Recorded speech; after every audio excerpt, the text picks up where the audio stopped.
Welcome to SDC 2017. This is a panel for machine learning for sensors-rich applications. It's a panel, so I'm going to have the chance to talk and moderate a great group of panelists.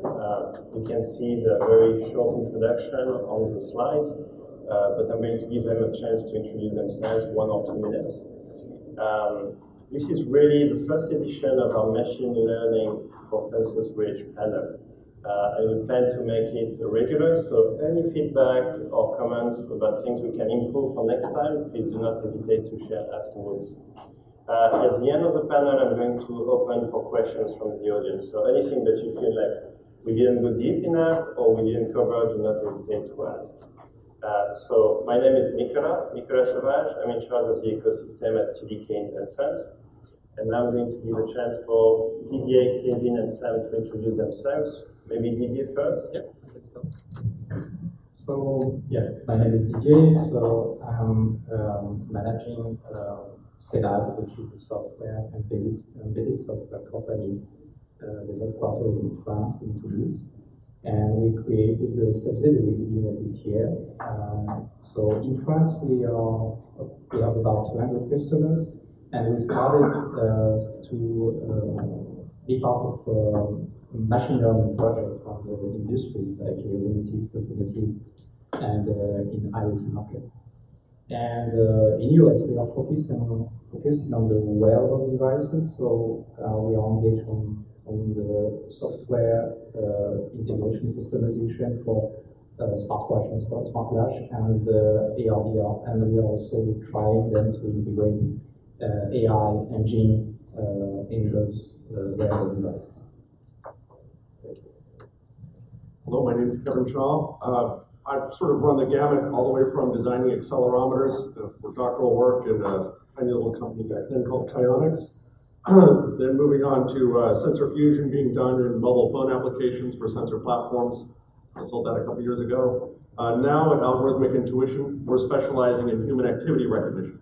Using motion and other sensors to identify people's activity, context at a much higher level. Our first product is working on elder care, finding ways to track and understand elderly adults who are living at home, their ability to self-care on a very high level, understanding eating, drinking, dressing, self-care capabilities that very often decay over time, allowing people to tell when intervention and care needs to be provided. But this is being done with machine learning algorithms, which are finding phenomenal abilities to understand these high-level activities. Hi, I'm Sam. I'm the founder CEO of AI Sense, based here in Los Altos. We are a pure software company, probably quite different than the background of most people here. We focus on audio and voice. So basically, we're focusing on the microphone. The goal is try to build a system that can recognize all audio patterns. First of all, and most importantly, the voice and speech recognition. So we're building a system that tries to track as much voice conversation as possible. Meetings, phone calls, online video conferencing. So we're building a system that capture all these conversations, do speech recognition, do speaker recognition as well, based on voice print, so that the first application is to generate meeting notes automatically. Billions of people in the world talk about every day. So ironically, you can search any email in your Gmail system. Any message 10 years ago, you can find it within seconds. But you can't search anything you heard this morning. So we're building a system to solve that problem. Before this, 10 years ago, I was the lead of Google Map location service. Our team actually invented the blue dot on Google Mobile Map. and help people move around. And I left Google in 2010 to start my first startup, Aloha Mobile. So we built a persistent sensing system, iPhone and Android, that track many sensors on smartphone, both iPhone and Android. So we track motion, we track Wi-Fi, Bluetooth, and location, and we do pattern recognition to understand users' mobile behavior. So that company went pretty well and got successfully acquired. And now we're focusing on the voice sensor, which is the microphone. All right. I would like to have a feel for the audience, so let me ask you a few questions. Maybe first, as a follow-up to Sam, how many of you are planning to use voice as part of your product? All right, going back to about 10, 15. Okay, how many of you are using machine learning today for your products? All right, I would say a timid 5. How many of you are thinking about using machine learning for your next product? All right, you're in the right place. And how many of you are just curious about machine learning?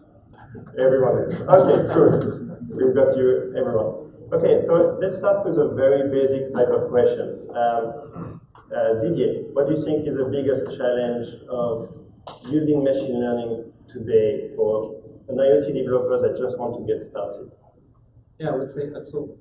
I would maybe there are plenty of challenges, of course, and because the amount of data and the computing power that you need just to train and to create your model. I mean, that's obviously a very difficult part. I mean, I will focus maybe on the wearable part because it's our business.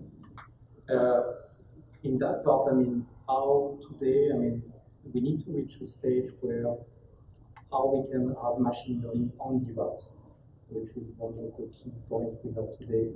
I mean, integrating, we have on wearable, we have a bunch of sensors that we can wear either using your smartwatch, your glasses, your, things like for health, and create an ecosystem from all the sensors and learn from that. That's a big challenge.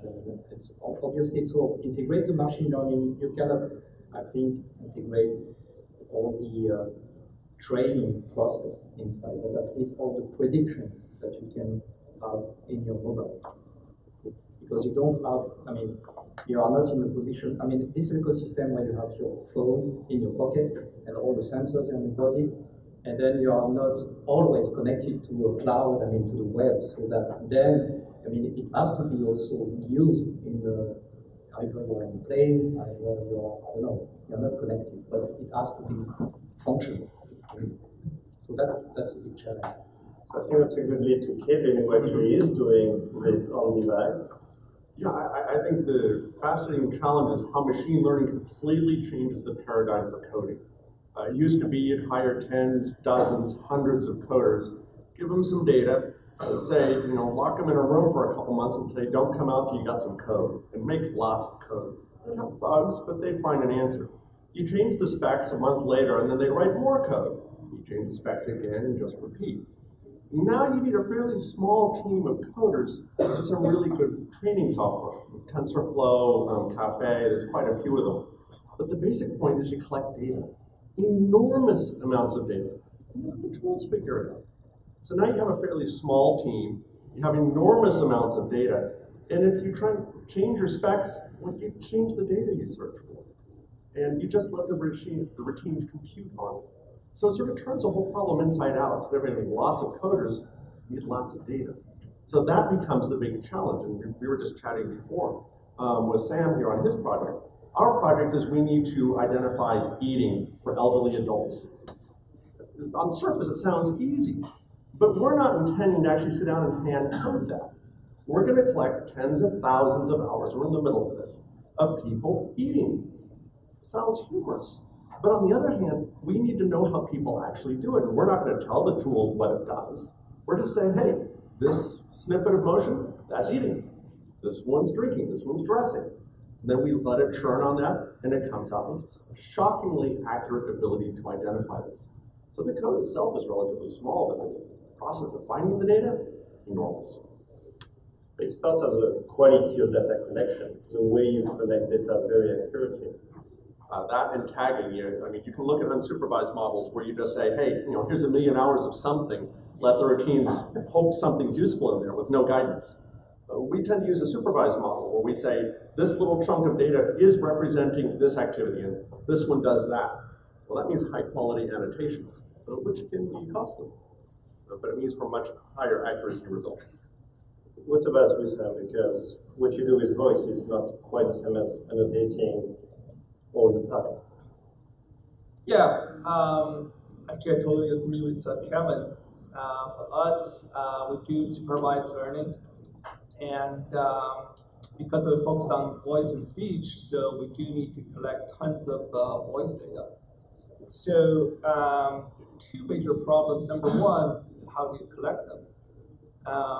Ideally, we'd like to turn on the microphone and leave it on all the time. Of course, power consumption is a big problem. When you leave it on, and if you record it, it does burn a lot of battery power. So how do you handle that? Number two, once you collect the voice data, you need to label it, and for speech, you need to transcribe it. Transcribing speech is extremely expensive.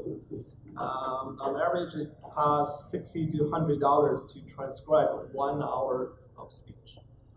For our training, we need hundreds of thousands of hours of speech to train the speech engine. So obviously, it's not cost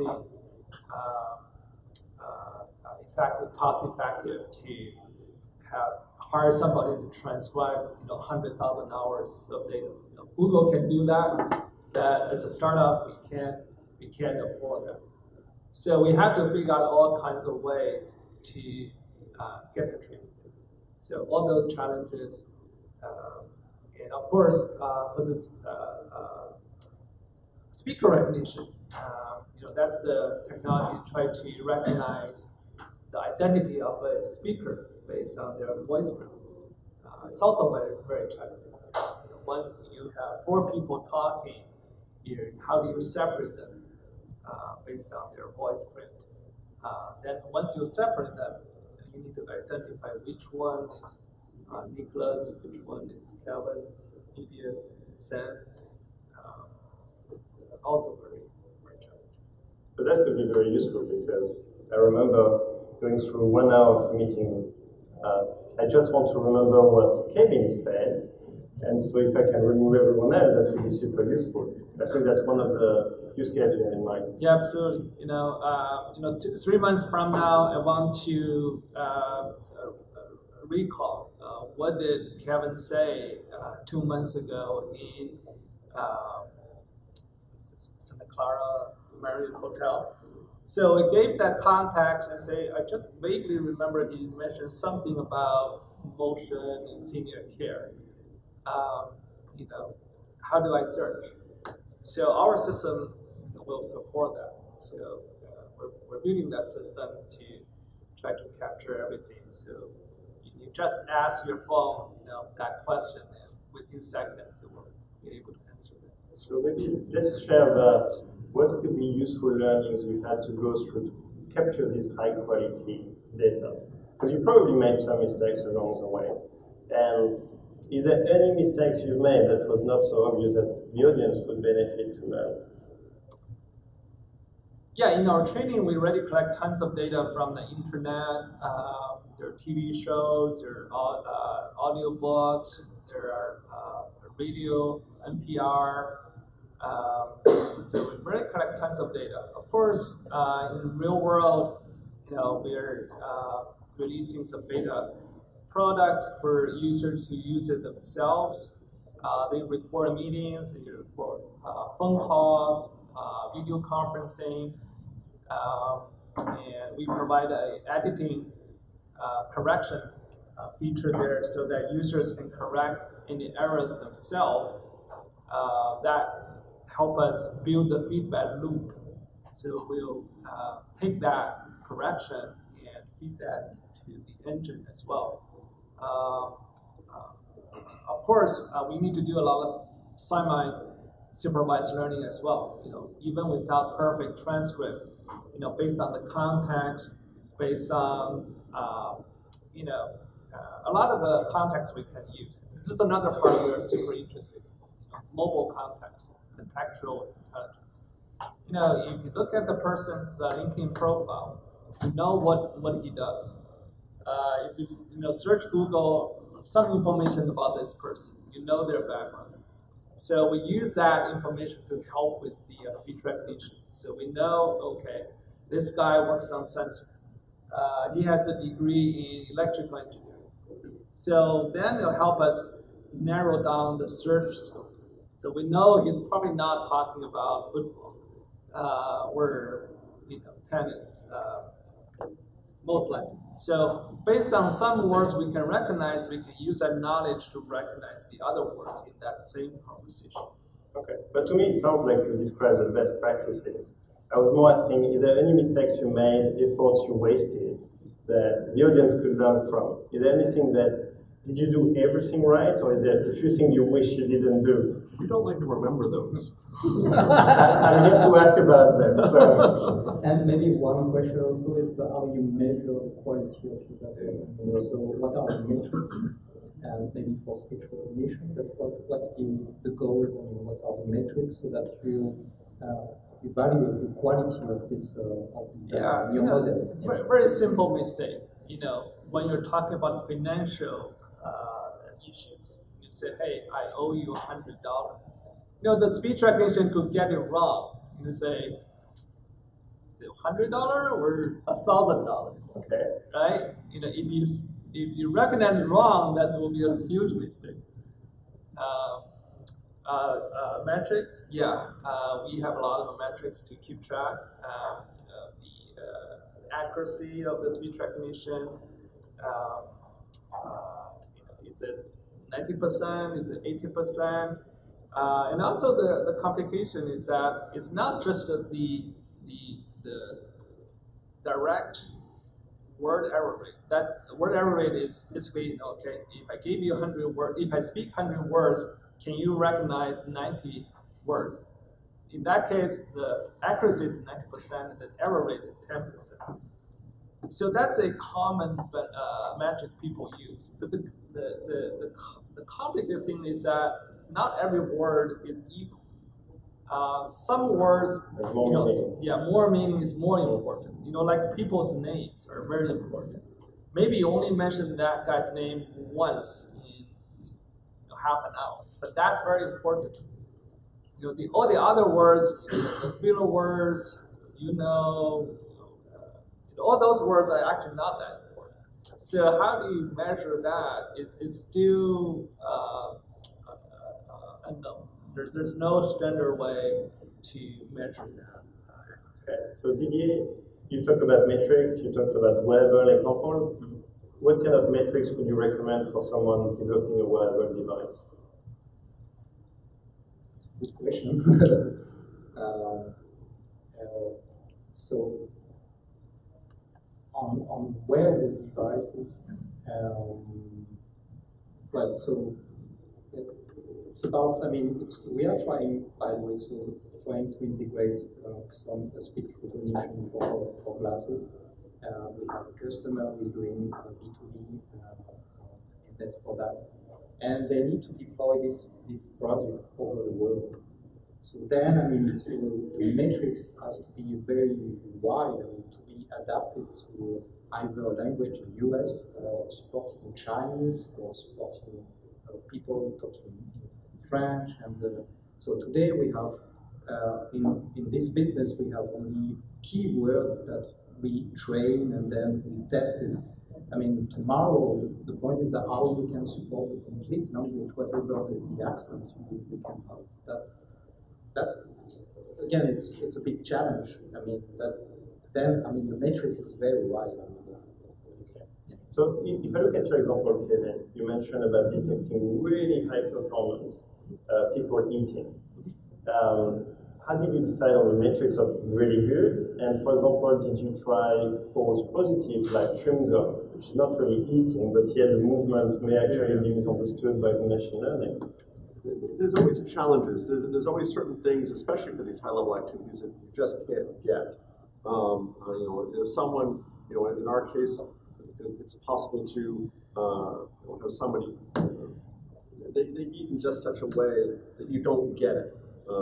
There's always, here's the example I often give is, somebody decides they're going to eat this way. Well, I'm not trained on that. So then the question is, if you should come up with somebody who eats that way 10 times out of 10, your accuracy level is a big fat 0. What do you call that? Is that really a failure? Or is that an unrepresented case? How do you put it? Right. I think that's what you were asking about. One of the things that we learned failure-wise is machine learning. Much as we talk about them as being this great AI, they're really just numerical optimization systems. They're really finding lowest energy, or lowest loss. You've got this 100,000 parameter dimensional space. It's wandering around in the space looking for the location with the lowest loss. Now, in some cases, lowest loss can not necessarily represent what you want. If you happen to have 100 samples or 100,000 samples of one type of action, but you're really kind of shy on this other kind of action, like I just mentioned, it will necessarily ignore that. It's very happy going for the big, fat, strong signal over here, and completely ignoring more subtle signals. So unless you're going to really keep an equal representation, a uniform representation across all of your different class types, you can really find yourself deceiving yourself. We came up with an example where we trained an algorithm, and we were very impressed with the accuracy of one part of it. But it turns out it had completely 0 accuracy on one class, because we didn't have enough data on that. So if you're not careful, it's the classic example of the guy asked, well, where did you lose your recorder? Well, I lost it over there, but I'm searching here in the street light because there's better light here. Well, if you've got some data that's really easy to capture, you're going to find yourself with a data corpus that has 100x more of that data. You're going to like, good, I'm good at that. Well, no, bad. You've actually just completely swamped out the other stuff and find yourself struggling to get 100x more representation of that. So I have a follow-up question, actually. You talked about deception. You talked about observing people when eating so you can annotate. Is that not a risk of corrupting your data because people know they are being watched, so they're going to be very proper to it? That is a great question. Supervised data has it's the Heisenberg problem. Yes. If people know you're being watched, yes, this is how I always eat. And it's like, no, they like to sit on the table and eat this way. So that is a problem. And I think, in many cases, you start off with early samples where you get a broad data set of saying, yes, we're watching you do this. Like in this case with the meeting notes. Yes, so we're going to record your meeting notes. Oh, yes, sir, I always speak in a very formal fashion, sir. But after a while, they start forgetting about it. So it's allowing enough time for people to settle into their normal routines. 10-minute tests have a tendency to be fairly canned. But if you can capture 5, 10, 24 hours, well, then people completely forget. So would you can the first 10% or 20%? Yeah, You still still part of keep it. Still part of it. What about this, in terms of voice? Do you see this corruption of data if people know they're being recorded versus not? So far, that's not the major problem. It's when you're engaging in a conversation, they may be a little bit conscious at the beginning, but very quickly after 5 minutes, most people just they forget about it because their mentality is on the conversation itself. So this is actually why we are building the system. We call it ambient voice intelligence. We see it as very different than Amazon Echo or Siri. That type of system requires you to say a hot word, like "Hey Siri" or "Hey Alexa," to wake up the system. Then you ask a short question, and the system answers that question. For us, we like to have people focus on their own conversation rather than worrying about a separate device. So you want something that runs all the time, right? We like to eventually have this to be always on. So let me ask you a question. You would need to, at some point, be able to detect that, okay, this is the start of a meeting. Right. That's leaving a meeting. Yeah. How do you train your machine learning to understand this is the start of a meeting, this is leaving a meeting, this is a casual discussion? Right. It's actually not that hard. There are a lot of other signals you can use. For meetings in conference room, your mobile phone actually can detect the location, indoor location, for example. Wi-Fi signals, Bluetooth signals can tell you the way the background noise works. Actually can help you identify the places. So all that contextual information can help you. And also in terms of detecting the start of the meeting, there are simple, pretty efficient ways to recognize the energy level of the audio. How loud do you speak, or is it silent for 10 minutes? To me, it sounds like it's something you would program by hand, by humans, versus machine learning. So how would you tell the machine learning that was a start, and it start learning about what's the start of a meeting, yeah, the end of a meeting? We need to label it manually first. Okay. Yeah, and but the like voice activity detection is actually pretty mature technology. Whether there is anybody speaking or not, it's already existing algorithms that can do it pretty well. If you're silent for 10 minutes, it's very efficient. It can be right on the device. It doesn't need any cloud machine learning. It's just a traditional DSP can handle that already. So Didier, in your integration works with customers, have you seen any of these problems with corrupted data being observed? Didier? Oh, yeah. I just give a chance. No, corrupted data, you are always facing with somewhere corrupted data, because again, the data that you collected in a specific environment is not always accurate in the environment where you deploy your solution. So we had the chance, for example, to work on the medical product. I'm very interested about this way and combining high technology with the health. We were working for a cancer research center in Toulouse, because the headquarters is in Toulouse. And the guy, the engineer, was collecting a lot of images from that center. But it's very limited, because when you talk about health and medical, you need to have learning for years and years of evolution. And the objective of this project was to detect the tumor. Okay, so either the evolution of the tumor or even detect the beginning of the tumor. So,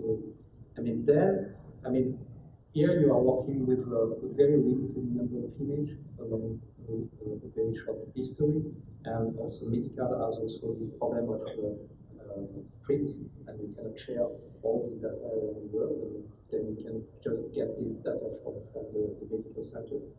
So, when you deploy that, and obviously, you face with a lot of corruption when you deploy this model to the sick person.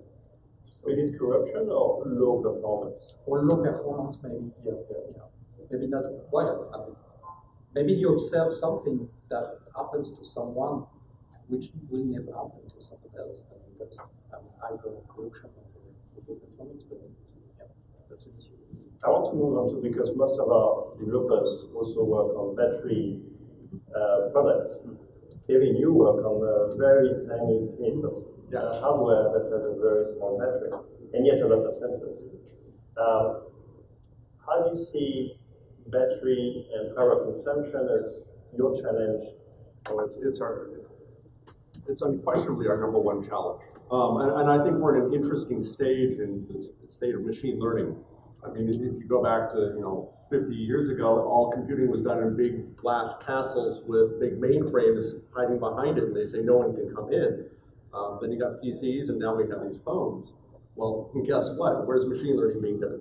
Big glass castles. Okay, they're not glass anymore, but they're cavernous warehouses up next to power plants with enormous compute. That's not going to stay there.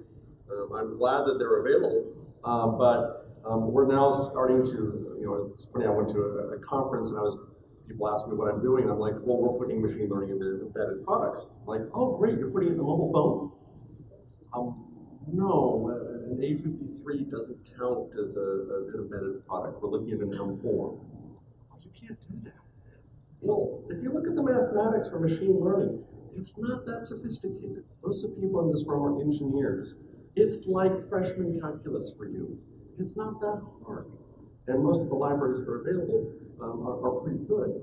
So actually, if you hand write some of these routines, and you can laugh at that, I'm sure in 5 years from now we'll have embedded libraries available for it.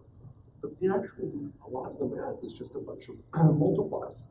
And you're talking about the trend model running embedded. Yeah. You don't have machine learning running embedded on the headphone. Well, okay. So you've asked a great question. Machine learning is asymmetric. You start off with these enormous petabytes worth of data. You do run it through the cloud and the server farms, but you're boiling the ocean. You're literally taking an ocean of data and you're boiling it down with them. Now, you can either have a teacup worth of data or you can have a thumb. It's not surprising that the smaller the model at the end, the less accurate it is. But in many cases, it's good enough to uniquely identify that something important happened. You may not be able to distinguish a subtle event of it, but you have enough accuracy. And in that case, you can very easily put that on small class Cortex mobile products. It's just a question of, I don't think those libraries exist. We haven't found them.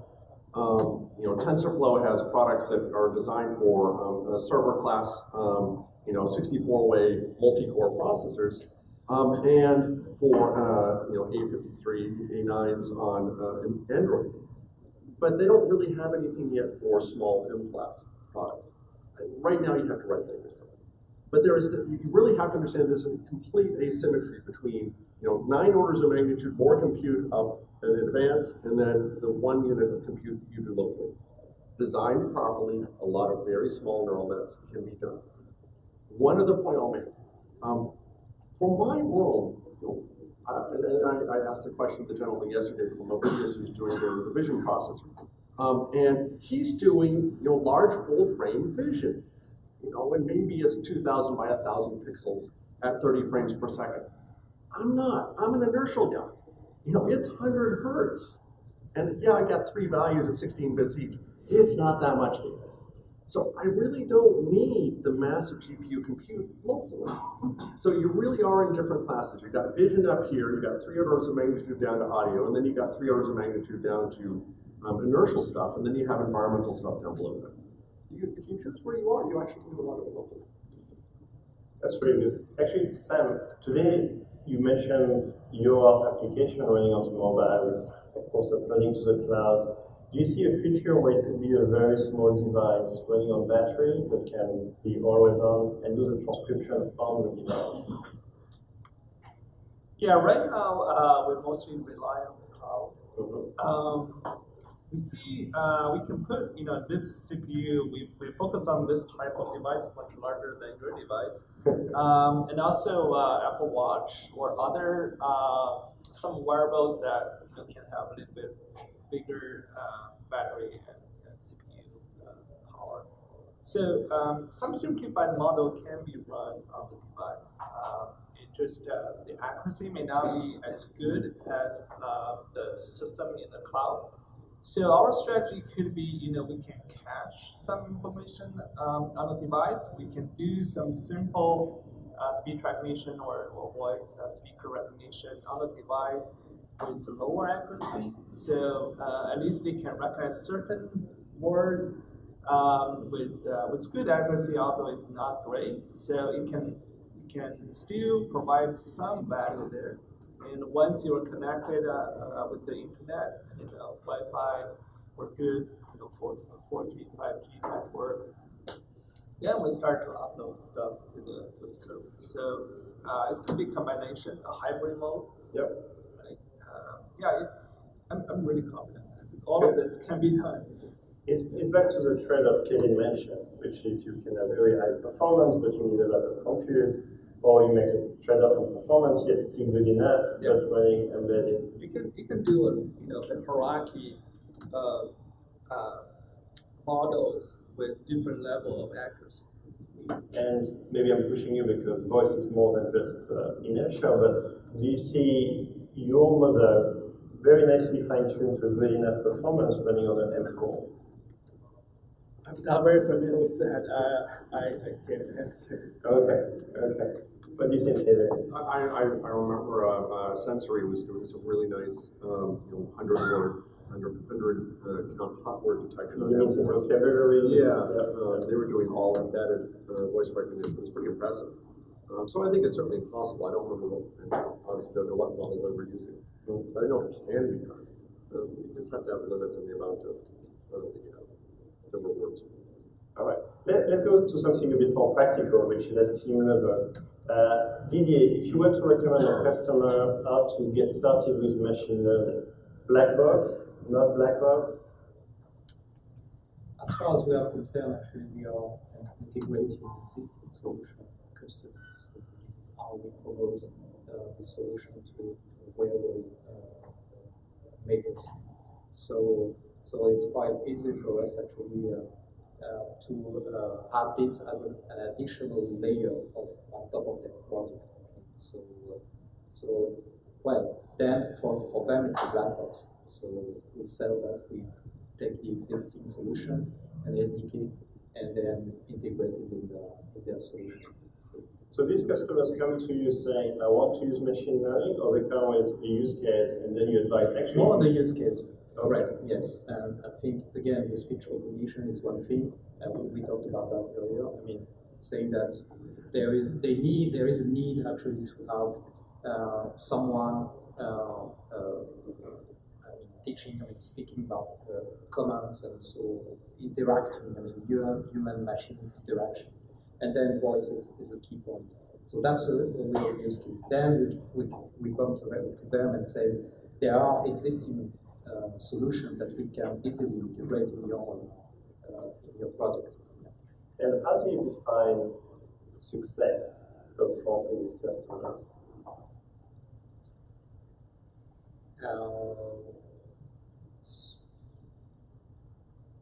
Well, so again, for speech recognition, it will depend also on the time you spend. I mean, if you use the current solution, I mean, just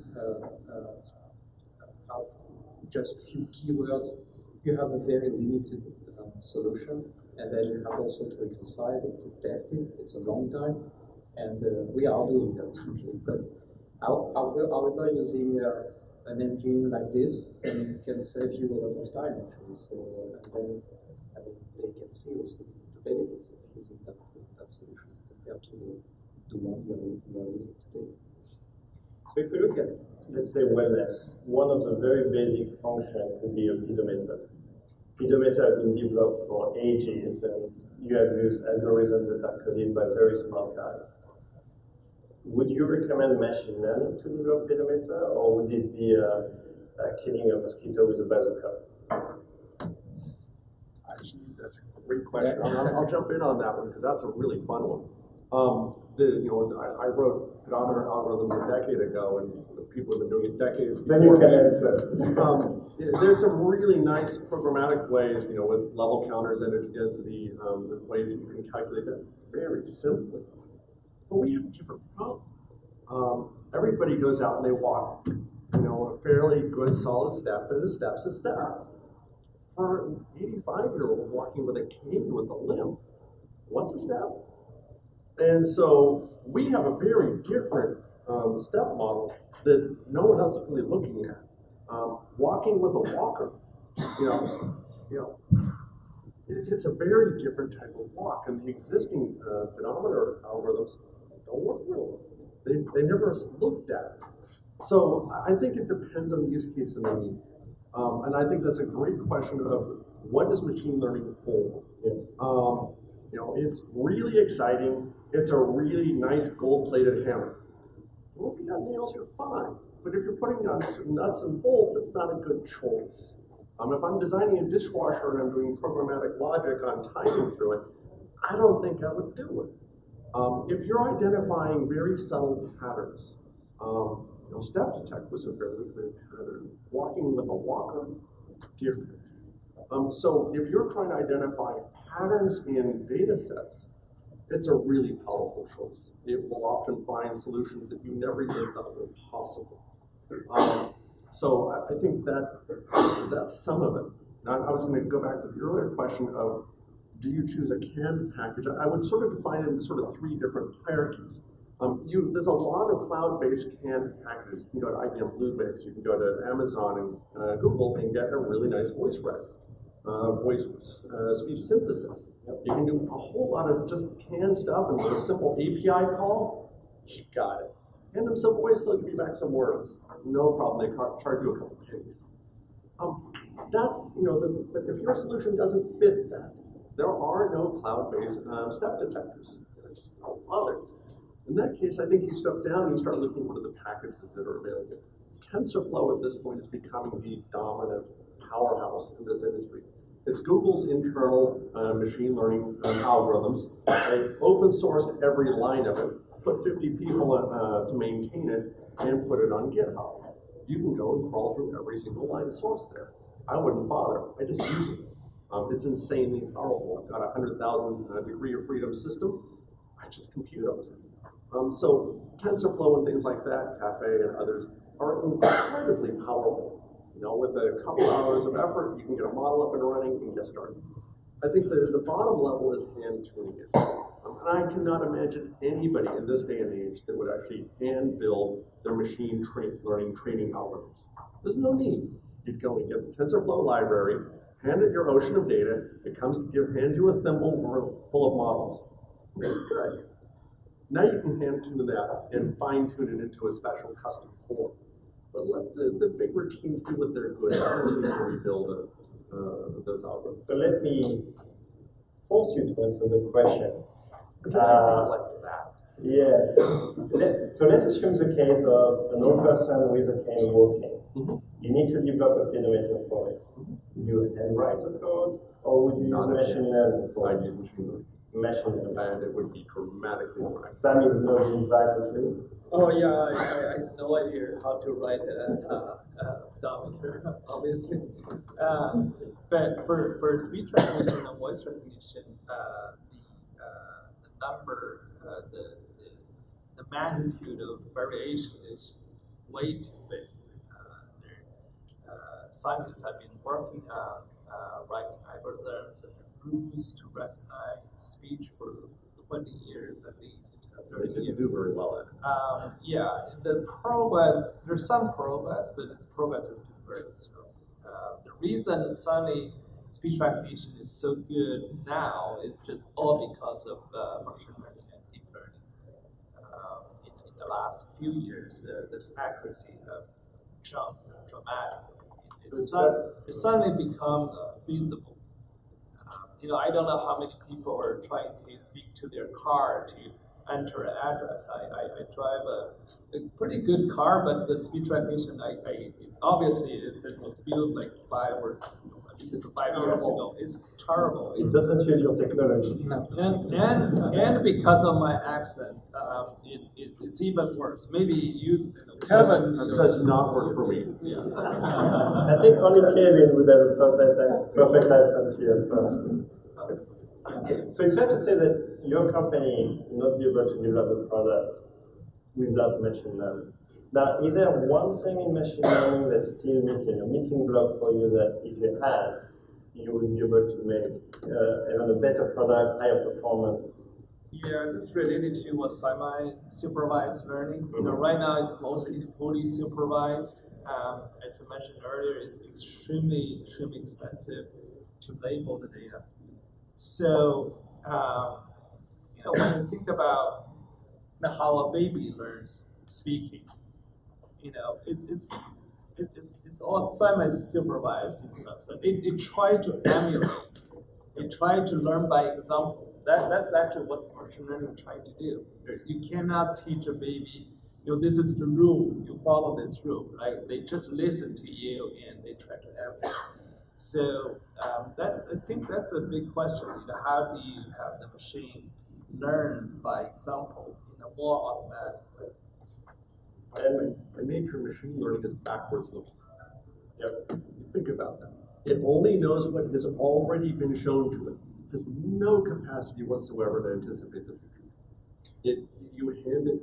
It is always backwards looking as to what's happened before, trained on it, and it then represents that. So I read this article about Google having a new version of Go, where they trained it with just the rules of Go, no data from human playing before. And that new Go won 100 times out of 100 with the old Go that was used only with human data. Backward looking. So there is ways to train, and some very clear when the rules and constraints are clear, but there are ways to do that. That's actually the critical part. For AlphaGo, the game of Go, it's pretty complicated. 19 by 19 board, 361 dots. But the rule is very simple. Each one player takes turns. You can only put one piece at a time. And the metrics were also very clear. Who wins, who loses. It's very clear. At the end of the game, you just count how many dots do you occupy. So for that kind of system, AlphaGo and all that machine learning, it's actually pretty easy for them. It's very easy calculation in terms of what's the best decision when I'm facing so many different choices. So that way, it's able to actually, once you teach it the rule, it goes into this loop. It can teach itself. Play against each other. It improve itself. But a lot of things in the real world, there's no simple, obvious rules. Who wins, who loses. Somebody may cheat. The other player may put down two pieces at a time. Yep. Right. So all those things, there's still a long way to go for the machine to handle those kind of fuzzy and obscure pieces. So is there any guidance to use semi-supervised learning today? I think there's making the generalized adversarial networks, like what you talked about, where you have two, say AI, they call it that. We love the word. We would not use that word here. Two machine learning entities, where one is playing and the other, the classic one was an encryption example. I've forgotten if we did it, but where they had one routine that was trying to create an encryption protocol across a channel. And the other machine learning was trying to defeat it. And then they sort of went in a round robin, and it was actually the proponent was actually able to generate a protocol that was not expected, that was actually unbreakable by the adversarial component. And so these sort of two entity solutions have become quite powerful. So there's also techniques of reinforcement learning, where it's not just trying to match previous sets of tags, but actually trying to match a goal. Sort of like playing a Pong or any of the Atari games. Those are reinforcement learning problems, where they actually start to improve their capability based on a final metric. But those are getting pretty intelligent. They're starting to match what the human does. You show them a couple of cards, they figure it out.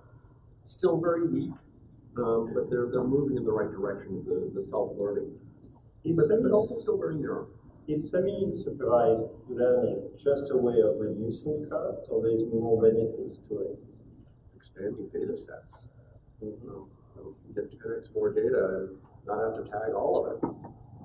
And you'll jump at that.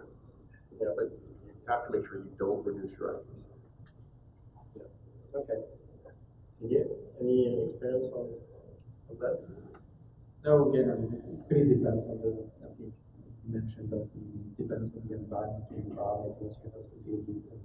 Sure, we were part of the project when we checking the health of the engine of the airplane, which is, I mean, very constant limited environment, which and then we can measure that pretty easily and then predict. I mean, quite easily. Then, if we go back to the example of tumor detection, then there are too much parameters.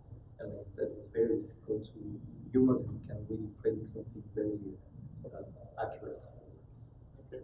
One thing I want to spend a bit of time is quality annotation of the data. Is there any tips you can give to the audience about really doing quality data capture and annotation? Is there anything that you've learned doing it about things that are shouldn't do or should do? I'll reference, so I'm often arguing for this in our company that I will absolutely demand the highest accuracy data. Because the simple argument I make is that how can you have a machine learning accuracy that's any better than the accuracy of your tags? But then you always come up with a blatant example that contradicts you. Google, for example, is well known for the study they did on retinopathy. They came up with 50,000 images of a disease in the eye. And then they hired 50 ophthalmologists and said, grade all 50,000 of these, in multiple overlaps. And they first discovered a couple of things interesting. One is the human ophthalmologists were about 50% accurate. They weren't that good at it, which is kind of concerning. But the other thing was that when they trained the algorithms, they were able to get 70 to 80% accuracy, which on the face of it says that's not possible.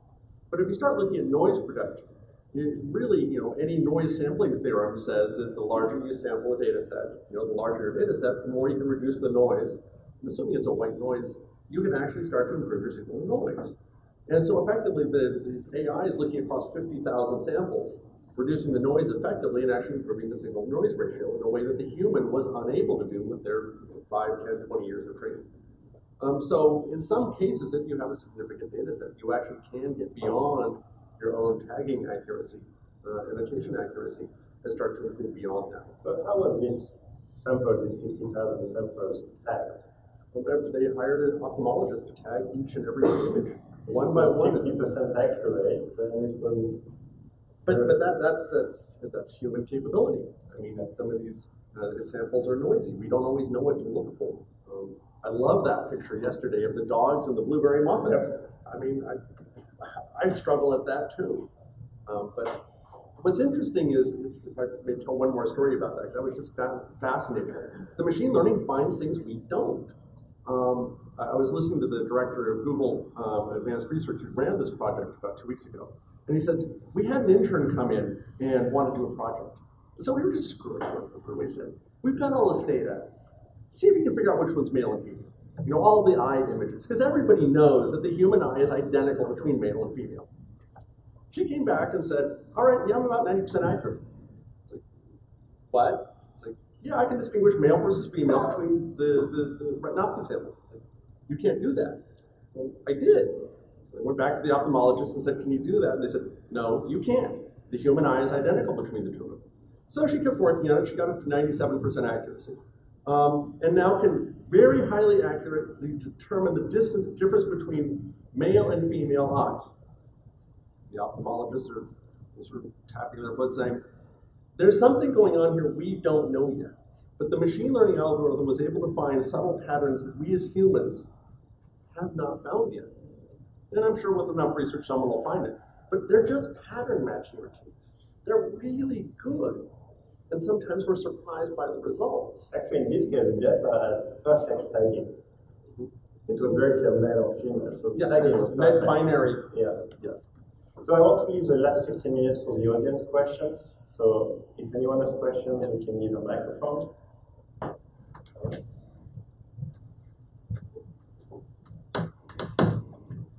So state your name and company, Hi, this is Imran from California. It is interesting if you have a lot of data available and you can tag it. Definitely can benefit from machine learning. And this typically happens if you have, let's say, for lack of a better term, a pilot device or a user device or something that they can learn from the user kind of stuff. What about systems that get deployed in public environment and where the interaction by the user is very short? Think of a device, as an example, doing something like a touch device where you doing some certain navigation or something, and people come and go and use this stuff. Now, you don't have the advantage of having entire data about that particular user. Also, your interaction time is probably a minute or two. And now I'm trying to make it as complicated as possible because it's a real use case I'm looking into. You throw in the wellness part of it. Say that person has camera in his head, or skin types are different, and they're trying to do certain things for certain systems. That becomes very challenging in a very short period of time with no prior data about that particular user. You can have general data about that particular user. How you can make the machine to learn and see what the person is trying to do.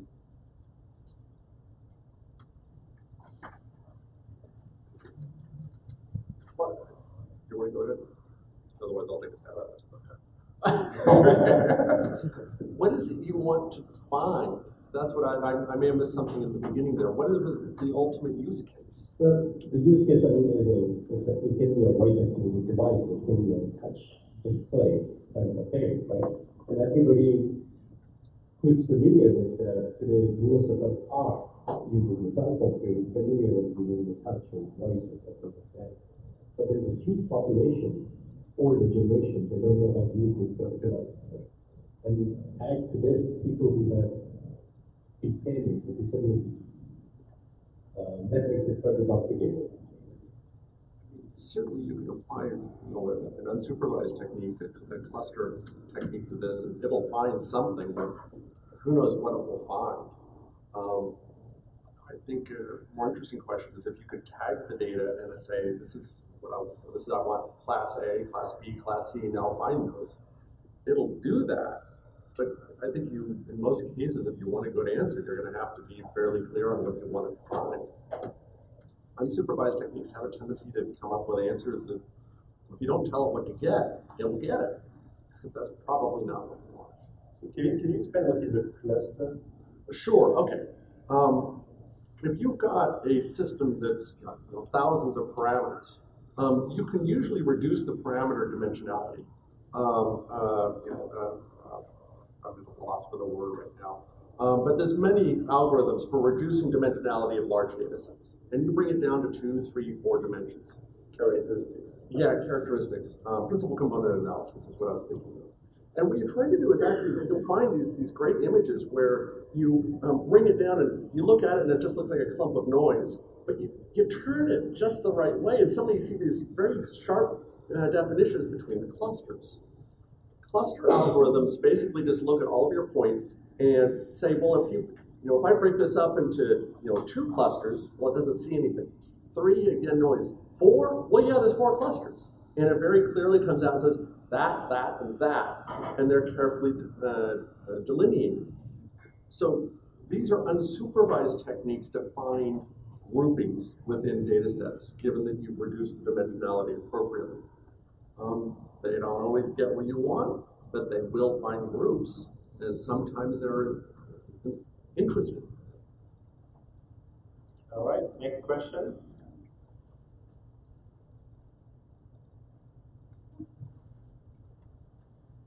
This is a question for Kevin. I was wondering if you think it would be possible to use machine learning to develop sensor fusion algorithms. So basically have something that takes a string of raw sensor data. You want a Kalman filter. I knew that question was coming. I actually knew that one was coming. There are certain deterministic algorithms I don't think are well suited. Let me state, if you wanted to, there is enough dimensional freedom within most of these systems that you could easily solve it for and probably emulate how these really are sort of Bayesian filters in many ways. They take conditional information, they make estimates as to what will happen next. You can. I'm not saying that's very efficient. Kalman filters are frankly shockingly efficient and optimal for a sensor fusion algorithm. Now, if you're thinking of sensor fusion in terms of a different sense, I'm using the old sense of Kalman sensor fusion. There are many other systems where you would have multiple different sensors coming in. I would definitely think of machine learning as a way to aggregate those and get your response. Which were you thinking of? The Kalman filter. Okay. But if you look at the traditional process, you have some algorithm, and then there's a calibration process. I guess maybe the idea of combining that into one of the similarities where you're training using raw and calibrated data. One of the difficulties, we haven't touched on this with machine learning, is you very often have extremely large degrees of freedom. It's not hard to come up with a 100,000 parameter degree of freedom system. And it'll probably solve your problem, but you may have 100x more computation that's necessary, that's minimal. And there's a great challenge in reducing the dimensionality of a system to what is efficient. And so if you're not careful, you can easily throw 100,000 parameters at that problem, and you'll get it, but it won't be efficient. Kalman filters are shockingly efficient. It's quite possible you could come up with a machine learning system that matched it, but it would probably take hundreds of different attempts of different dimensionality, different size, shape, different types of network layers to match it. So we haven't talked about the difficulty of designing and choosing the network architecture. That can be daunting. Domain expertise. Yeah. And I did want to put in a plug. This room's full of engineers. If you're interested in studying this, I highly recommend the Coursera course by Andrew Ng on Coursera. It's pretty cheap to be able to take it. In 10 to 12 courses, you'll have a really solid understanding of a lot of different techniques that are available. Anybody with an engineering background is going to find this mathematics trivial. And he actually makes you go through and build a lot of the low-level algorithms. You never use them again. You use TensorFlow later. But you understand the mechanics of the engine, so that later on you can actually start grasping what the terms mean. So I can't recommend that course and similar ones like that. Thanks. It's a nice plug. I took the course. I loved it. I learned a tremendous amount from it. Yes, when trying to implement machine learning on an embedded system, especially like memory, sensor, vibration analysis, and maybe trying to cross-correlate with sound as well, like MEMS microphone. Do you try to apply Fourier transform or something to convert it from the time to frequency domain before running the machine learning algorithm, or do you just feed raw data points in? I've got some thoughts. You want to go and Everyone is giving it to Kevin here. I don't know what I did to deserve this. In my last company at Sensor Platforms, we hired a bunch of brilliant PhDs, and they spent months coming up with exactly the right fine-tuned features for motion detection on mobile phones. We needed to, if the phone was in your hand, in your pocket, we needed to identify step detection and a whole bunch of stuff. And they spent months coming up with this 25 count of features are just the right features to detect this, just like you said. Before you transform it, we got 5 hertz to 10 hertz buckets, 10 hertz to 15. We don't need the 15 to 20, but and then all these different buckets and features. That's passing. At this point, the general attitude is get the engineers out of the problem, just throw dimensions, degrees of freedom at it. The machine learning is so good at this point, it will construct its own features far more optimally than you can. So I think feature detection and feature engineering is to some extent, still think you can throw in some intelligence to it. But as a general rule, especially for nonlinear terms, but I think as a general rule, the machine learning is smart enough to come up with its own features far more accurately than the engineering staff. That's general consensus that I hear. Did that answer your question? It was an answer. All right, very good. We have one at the back and one at the front. I was waiting for that, Raj. Robert, you're in charge.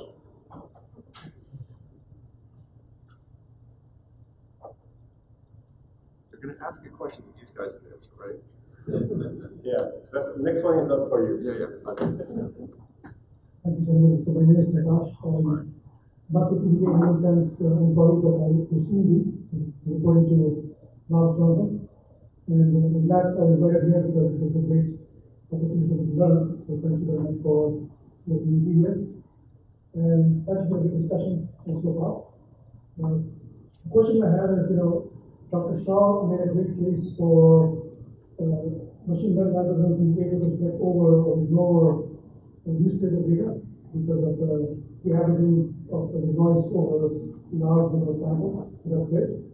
That said, I think it still makes sense. We all agree that if you are able to get rid of the mislabeling, we will be even in better shape than otherwise, and the algorithm can maybe do a better job. What I've seen so far, and including the Andrew Williams course, most of the literature in the field today talks about only the minimization of the error, which is sort of a convex or concave shape, and then one minimum, so that's great that we can find the best minimum. But I would have thought, from a naive perspective, that by once having reached that minimum state of the best error case over the entire data set, one would be able to look at all the exceptions to the rule, all these outliers, all these other data points within the training data set that deviated a lot from the minimum error case, and suspect those as being mistaken data because they would have a lot of energy that they contributed to the error. And so I'm wondering why there is no discussion that I see on running the algorithm again, maybe this time in a unsupervised mode to identify these large error cases and then see if those actually contribute because of mislabeling. Not answering this one. You guys are good with this one. Kevin is so happy. So about the outliers. All right. So if you're going to start talking about the edge cases, the energy in the edge cases is significantly smaller. The numerical optimization routines, let's be honest, these are just really big numerical optimizers. And they're looking for the lowest energy. They have a tendency to find the obvious solution, even if that's not the solution you want. So they're almost trained to ignore the outliers. It's just one big averaging system across a high-dimensional space. Trying to find ways to amplify those edge conditions is important. And either you go and capture more of those edge conditions. Our example is left-handed eaters. So we're like 10% of them. So, okay, right-handed is going to dominate over the left-handers. But that doesn't mean you can out-train them and watch them get squashed to the corner because they're unimportant. So you have to find a way to represent them properly. There are some techniques for doing that, for auto-generating data, and noise, applying noise to solutions and expanding data beyond its original set. Amplify it, noise it, and nonlinear affect it, and actually generate your own data based on original source. Actually, that's very interesting. So you're basically overrepresenting what was underrepresented. Because for your product, that's important that left-handed are represented. Okay, Routines have a tendency to swamp out weak players. Exactly as I think if I understood correctly what you were suggesting. Okay, that's pretty cool. Reggie? Reggie Buxton, so for change there, it's not particularly for you. One of the comments you mentioned triggered this, but anybody can answer. Using data from open source off the internet, does it mean that all future products will keep amplifying the biases that already exist in the data? For example, it's pretty well known there's a minority of women leadership in many fields, and hence there will be less representation of them in these public searches you do in order to tag them essentially to then predict what they might be talking about. And so, what do you do? Because Kevin mentioned the new paradigm is few people, a lot of data. So fewer decision makers, lots of data that could be potentially have a lot of hidden biases unless you actually verify. And very few control mechanisms. So what are some things that we can do to stop amplifying already existing biases? That's a good one. I think that's the hardest question. Yes. I don't disappoint you when you ask me to ask that.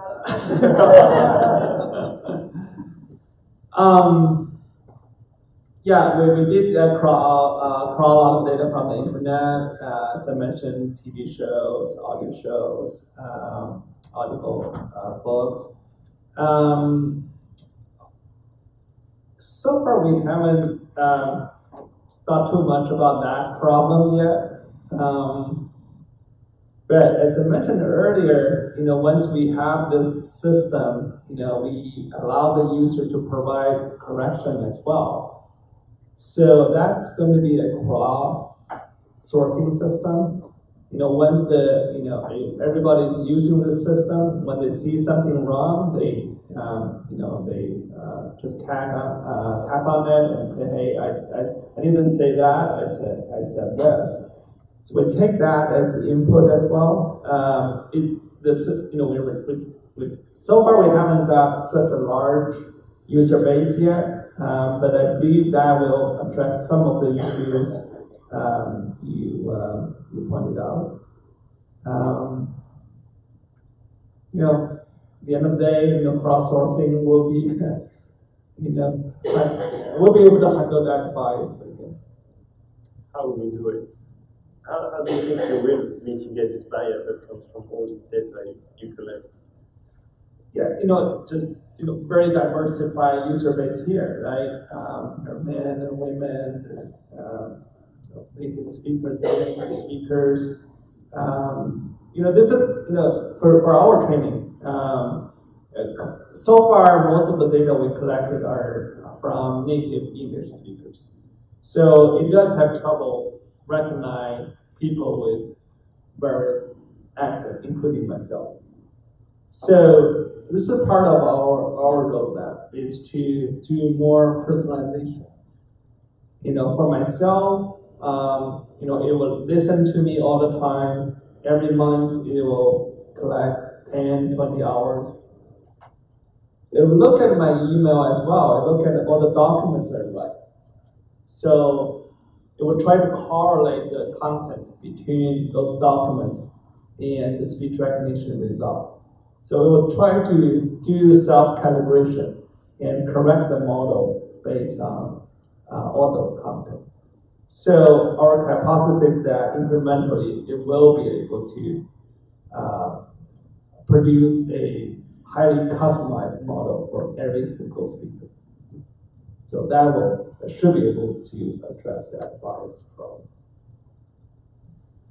All right. Thank you very much. I think it's about time. Please join me to thank this great panelists.